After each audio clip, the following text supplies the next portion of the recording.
జై శ్రీరామ్. 2022 నుంచి 2024 జూలై వరకు మొత్తం 11 ప్రెడిక్షన్స్ అనేవి ప్రూవెన్ అయ్యాయి. మరియు నా వాట్సాప్ గ్రూప్ లింక్ కూడా ఇచ్చాను క్రింద డిస్క్రిప్షన్లో. ఇది నిజమా కాదా అనుకుంటే కనుక ఈ 11 ప్రెడిక్షన్స్ అనేవి కింద డిస్క్రిప్షన్లో ఉంటాయి.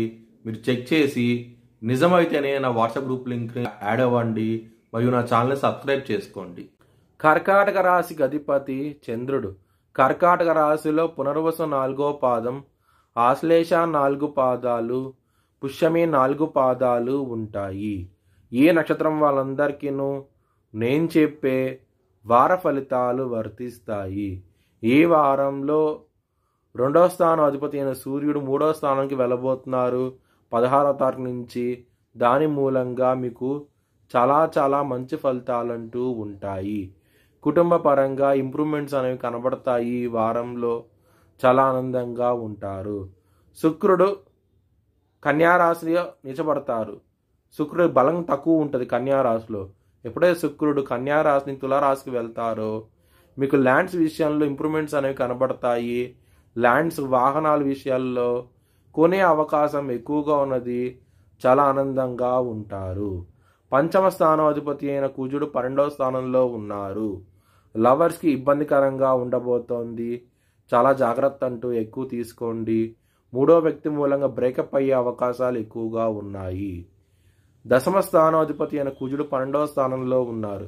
ఎవరన్నా సరే విదేశాలకు వెళ్ళి సెటిల్ అవ్వాలనుకుంటే కనుక ఈ వారం అనేది చాలా అనుకూలంగా ఉండబోతోంది. లాభస్థానంలో గురువు ఉన్నారు. గురువు మంచి ఫలితాలంటూ ఇస్తూ ఉంటారు. ధనపరంగా మాత్రం ఎటువంటి లోటు అంటూ ఉండదు. 8వ స్థానంలో శని ఉన్నారు. శని అష్ట కష్టాలను పెడుతూ ఉంటారు. ఈ వారంలో ముఖ్యంగా కోర్టు కేసుల విషయాల్లో మాత్రం మీకు వ్యతిరేక తీర్పు వచ్చే అవకాశం ఎక్కువగా ఉన్నది. కాలభైరవ అష్టకాన్ని చదువుకోండి. చాలా మంచి ఫలితాలంటూ ఉంటాయి. 9వ స్థానంలో రాహు ఉన్నారు కాబట్టి మీరు కనుక స్టాక్స్లో ఇన్వెస్ట్మెంట్ చేస్తే కనుక మంచి లాభాలంటూ చూస్తారు. ఈ వారంలో చాలా ఆనందంగా ఉంటారు. మీ భవిష్యత్ వివరాల కోసమై హెచ్ఎల్ఎన్ జ్యోతిష్యాలయాన్ని సంప్రదించండి. 2024 భారత్ ప్రైమ్ మినిస్టర్గా నరేంద్ర మోడీ రీఎలక్ట్ అవుతాడని చెప్పి నేను మార్చ్ 2022లో చెప్పడం జరిగింది. అది ఈ నెల ప్రూవ్ అయ్యింది. Thanks for watching this video. Please like, share and subscribe my channel.